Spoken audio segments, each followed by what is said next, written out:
अब हमारी जो कक्षा है उस कक्षा में हम सेक्शन 212 से आईपीसी में स्टडी करेंगे। इसमें है सबसे पहला सेक्शन 212, उसमें है अपराधी को संश्रय देना। तो संश्रय की जो परिभाषा है वो आईपीसी सेक्शन 52A के अंतर्गत डिफाइन की गई है। तो इसके अंतर्गत है,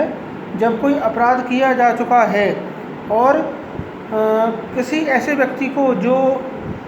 जिसके बारे में वह व्यक्ति जो संश्रय दे रहा है जानता है कि ऐसा व्यक्ति अपराधी है,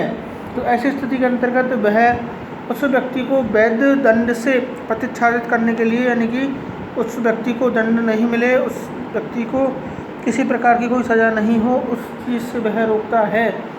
संश्रय देता है और वह छिपाता है, तो ऐसी स्थिति के अंतर्गत वह धारा 212 के अंतर्गत दंडनीय होगा। अब इस धारा के अंतर्गत जो अपवाद है सेक्शन 212 का, वो अपवाद है कि इस उपबंध का विस्तार, यानी कि धारा 212 ऐसे मामले पर लागू नहीं होगी जहां किसी अपराधी को संश्रय देने का जो कार्य है या तो छुपाने का कार्य है वह उसके पति या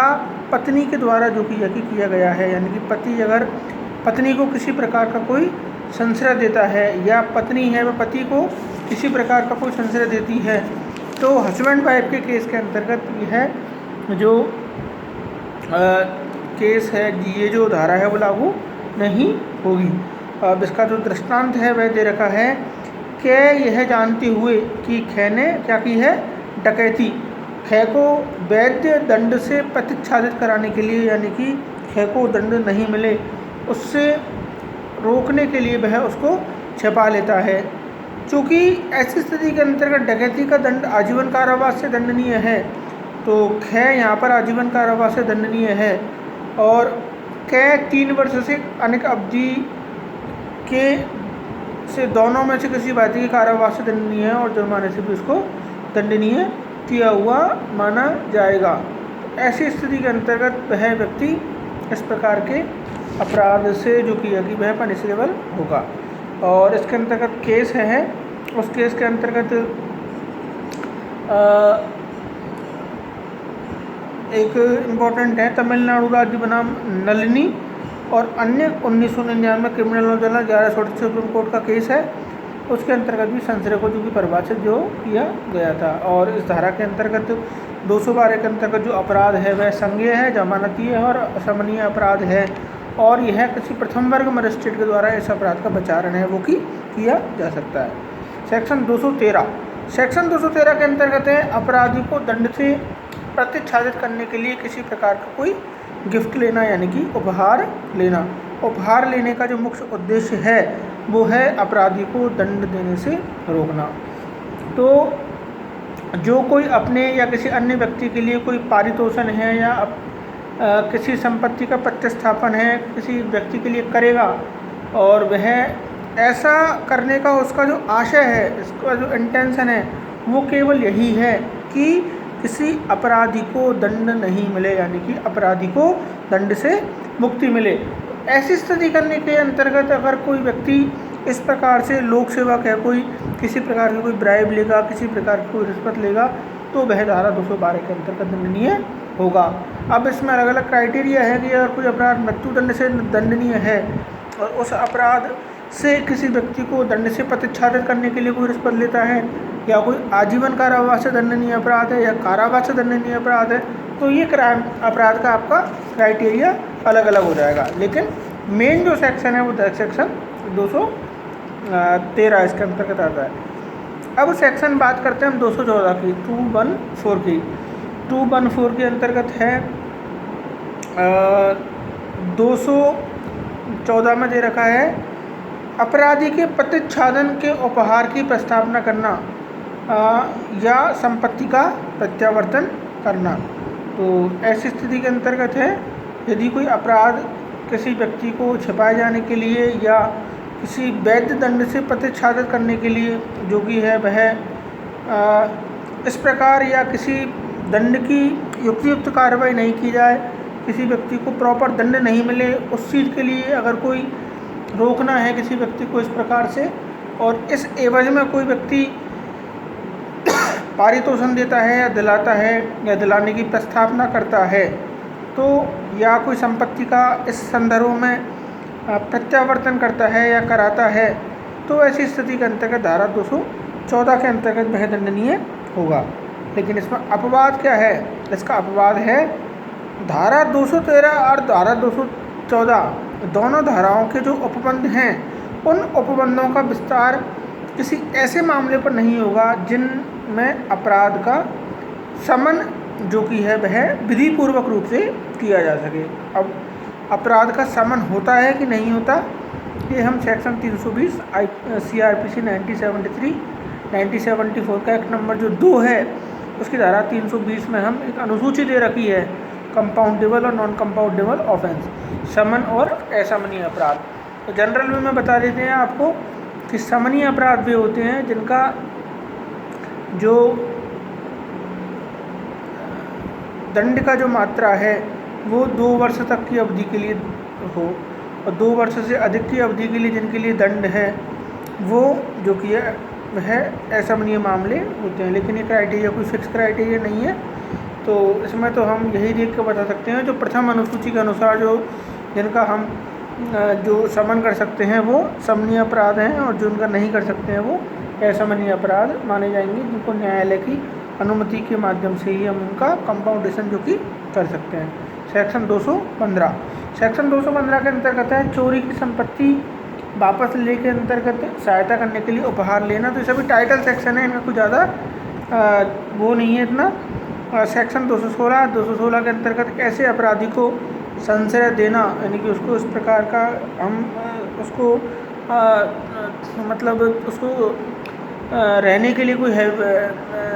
उसको गृह या परिवीक्षा या जिस प्रकार से कोई देते हैं जो अभिरक्षा से भागा हुआ है, यानी भगोड़ा नामक जो कोई व्यक्ति है यानी जिसको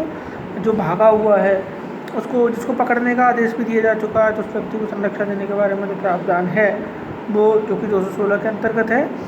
इसमें भी एक अपवाद लागू होता है और वो यही कहता है कि इस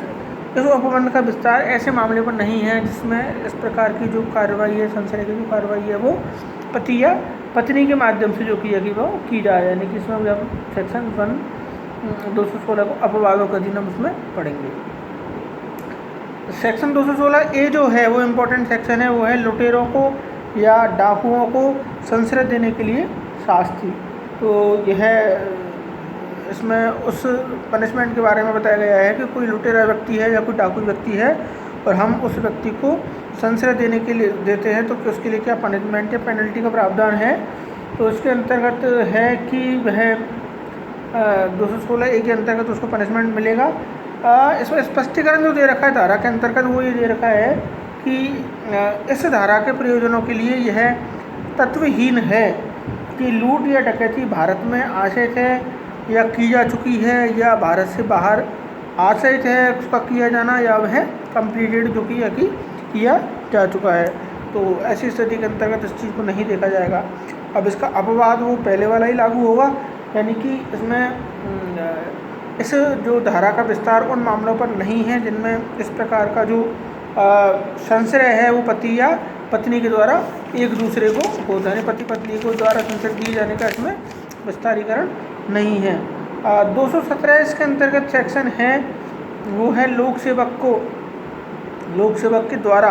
किसी व्यक्ति को दंड से या किसी संपत्ति को समापरण के बचाने के आशय से विधि के निर्देश के अवज्ञा करना। तो सेक्शन 166 हमने पढ़ा था कि डायरेक्शन ऑफ द लॉ की जो वो है अवज्ञा है वो कोई लोक सेवक करता है तो 166 इस पर लागू होती है। तो उसी से रिलेटेड ये सेक्शन इसको भी 217 के अंतर्गत है। और 218 में है किसी व्यक्ति को दंड से या संपत्ति के समापरण से बचाने के आशय से लोक सेवक के द्वारा अशुद्ध अभिलेख की या लेख की रचना करना। तो ये भी कोई टाइटल सेक्शन इसके अंतर्गत है। और सेक्शन 219 इम्पोर्टेंट है। सेक्शन 219 में है न्यायिक कार्यवाही में विधिपूर्ण जो विधि के प्रतिकूल जो रिपोर्ट है, एडवर्स जो नेचर की रिपोर्ट है, उस एडवर्स नेचर की रिपोर्ट का लोक सेवक के द्वारा भ्रष्टतापूर्वक दिया जाना, यानी कि कोई लोक सेवक है वो अपनी ऐसी रिपोर्ट गलत उससे जो कि बनाता है, यानी कि जो कोई लोक सेवक होते हुए न्यायिक कार्रवाई के प्रक्रम के अंतर्गत कोई रिपोर्ट आदेश या किसी प्रकार का कोई विनिश्चय है जिसका विधि के प्रतिकूल होना वो जानता है, यानी उसको पता है कि ऐसा जो मैं कर रहा हूँ ये विधि के प्रतिकूल है, भ्रष्टतापूर्वक है, विद्वेषतापूर्वक जो कि वह इंटेंशनली होकर ऐसा कोई कार्य करेगा तो ऐसी स्थिति के अंतर्गत दोनों में से किसी भारतीय कारावास से जो 7 वर्ष तक हो सकेगा, जुर्माने से दोनों से दंडनीय किया जाएगा। तो ये जो सेक्शन है, इस सेक्शन को हम सेक्शन IPC 77 के साथ इसको हम पढ़ सकते हैं, क्योंकि 77 में न्यायालय किसी प्रकार का कोई आदेश जो किया कि वह देता है और उसके अनुसरण के अंतर्गत जो कार्य किया जाता है वह 78 के अंदर किया जाता है। और दोनों ही जो काम है वो इग्नोरेंशिया फैसिट एक्सक्यूजेट के अंतर्गत आते हैं, यानी कि तथ्य की भूल क्षम्य होती है के अंतर्गत जो किया कि वो आते हैं। अब इसमें जो हम लास्ट सेक्शन पढ़ेंगे वो है 220 के अंतर्गत है प्राधिकार रखने वाले व्यक्ति द्वारा जो यह जानता है कि विधि के प्रतिकूल वह कार्य कर रहा है, विचारण के लिए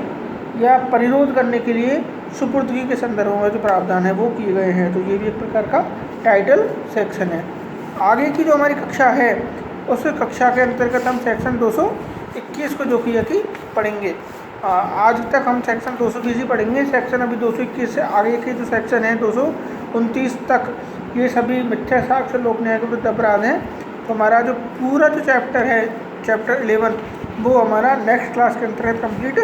होगा। तो आज की कक्षा के लिए बस इतना ही। आगे की कक्षा में हम ये चैप्टर कंप्लीट करेंगे और उससे आगे की जो कक्षा होगी उसमें हम कॉइन्स रिलेटेड जो ऑफेंस हैं, सिक्कों से संबंधित जो अपराध हैं, उन अपराधों के बारे में